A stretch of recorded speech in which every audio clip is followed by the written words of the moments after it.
Hi, today's movie is I'm Thinking of Ending Things, the 2020 psychological horror film written and directed by Charlie Kaufman. The film stars Jessie Buckley, Jesse Plemons, Toni Collette, and David Thewliss. The film follows a morose young woman, Lucy, as she makes a road trip with her downbeat boyfriend Jake to meet his parents for the first time at their house in the country. But from the start, things seem to be a bit off. In her internal monologue, which Jake seems to be able to hear, she's fixated on thoughts of ending things. And when they get to the farmhouse, everything is very strange. His parents' behavior is very odd, and they seem to grow younger and older as the scenes progress, moving around in time. The conversations are strained, awkward, and really uncomfortable.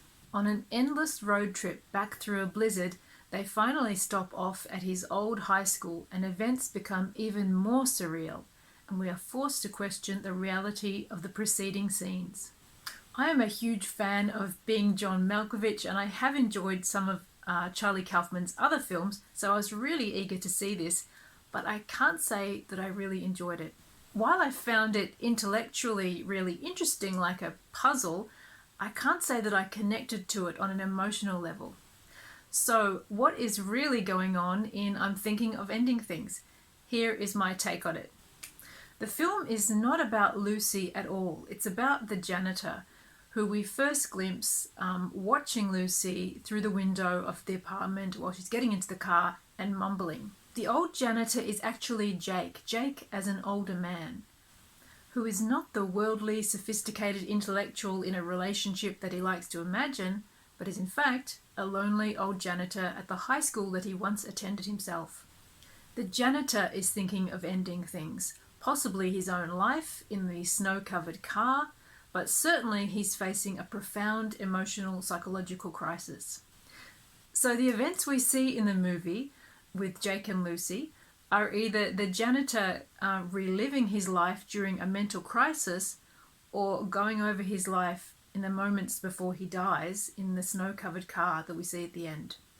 I think a key to understanding why Lucy appears to be the main character in the film lies in what she says to the father when she's talking about the landscape paintings. She says that you don't need to see yourself in the landscape paintings in order to feel the emotion of being there. When you're in it, you don't see yourself in it. The janitor, Jake, is looking back on these landscape paintings he has made of his own mind and his own life. And the landscape he is mentally travelling through is bleak, cold, and treacherous. I think the janitor is reliving his perceived failures as a man, and the internal thoughts he thinks he hears from Lucy are in fact the thoughts that he imagines others have about him, or his own worst thoughts about himself, i.e. that he is inadequate, unlovable, etc. I think that the film evokes some Jungian ideas about the house representing a person's psyche, and also perhaps the idea that the young woman represents Jake's anima, or part of his own psyche that is connected to the deeper layers of his consciousness, his subconscious. She represents the things he can't face about himself, but she also represents his ideas about women.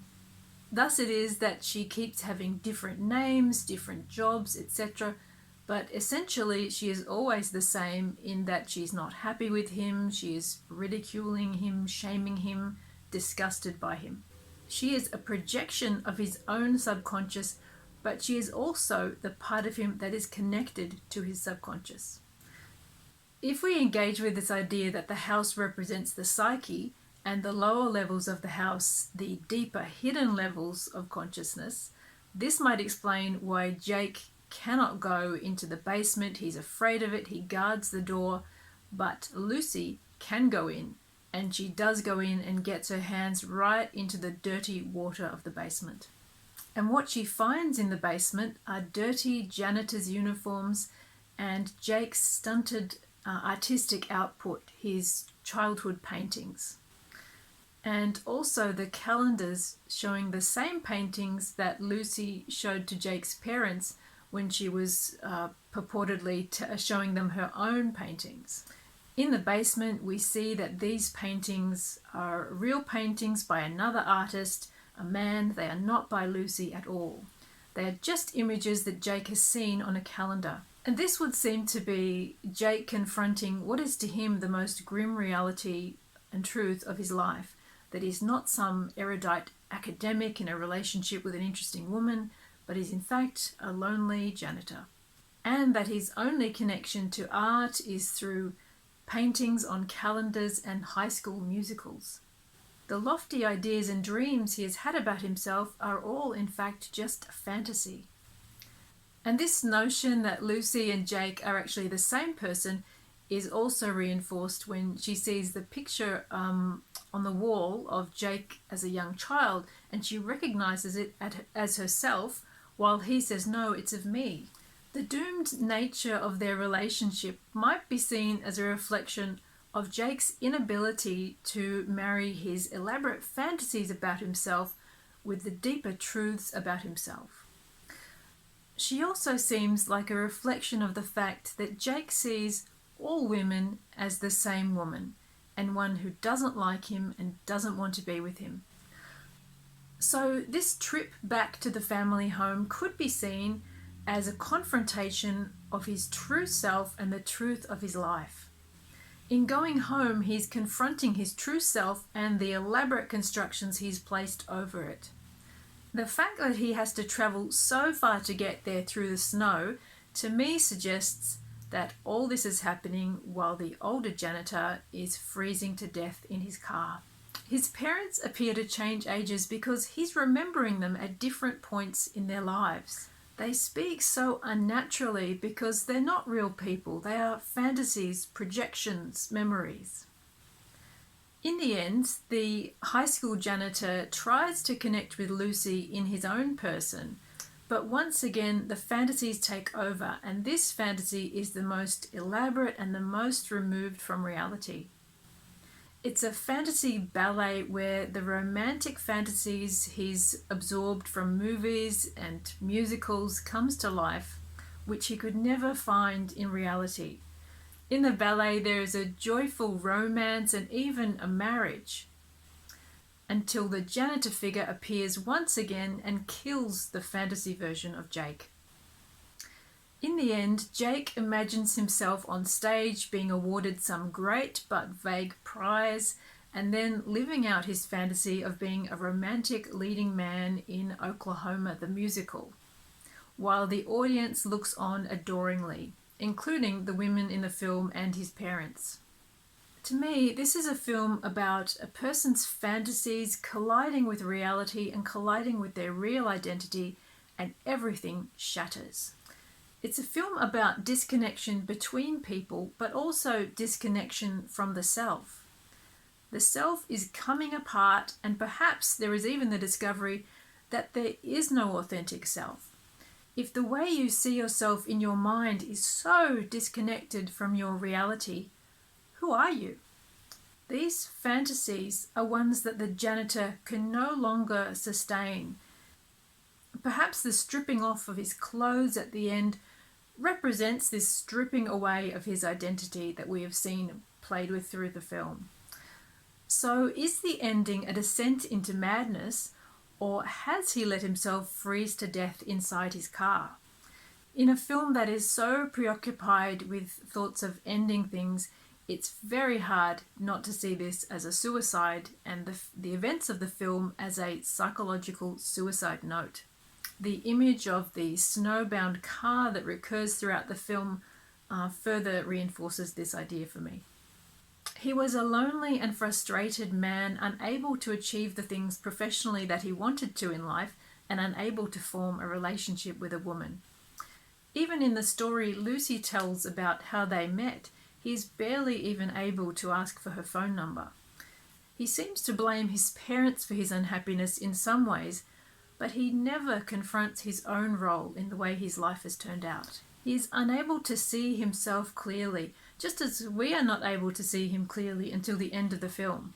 And it seems that even at this point of death, he is still unable to face himself. I saw this film as a story about disconnection disconnection from others, disconnection from the self. It's a film where people speak so often in borrowed quotations, borrowed opinions, but no real connections are ever made.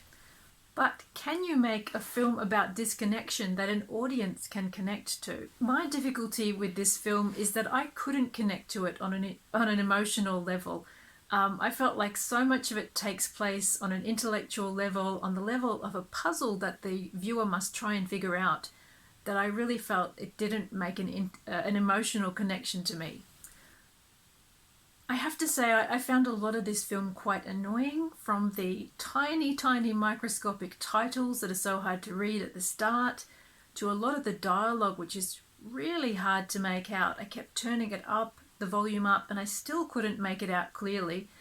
And then to all of the visuals through the blizzard-covered car windows that are so obscure and hard to see. I felt like this is a film that makes itself as hard to love as Jake does and as Lucy does. It's really hard to find a way into the movie when all the characters seem so unlikable. And it is really long. It tested my patience. I felt a similar level of frustration when I was watching Synecdoche, New York, and also Anomalisa. And I think it's possible that his more recent films are just not my cup of tea so much. But if you're a viewer who's feeling like you're wading through this film, struggling to understand what's going on, struggling to hear the dialogue clearly or see the action clearly, I think at the end you're also going to wonder, what is the point of it all? If Kaufman is trying to make films that are cryptic, challenging, experimental, and a test of the viewer's patience, I think he is absolutely succeeding in that. Or if you like films that are a bit more experimental, then this might be just your cup of tea. Or you might just enjoy the puzzling nature of it, and you might come out with a totally different interpretation to what I did. I have to say, all the actors in this film did an amazing job. I really wanted to like it, but ultimately I felt it didn't really take me anywhere other than to a place of frustration and depression. So, in summary, I would say I'm Thinking of Ending Things was interesting, but not satisfying to me. Thank you so much for watching today, and I hope I'll see you next time. Bye.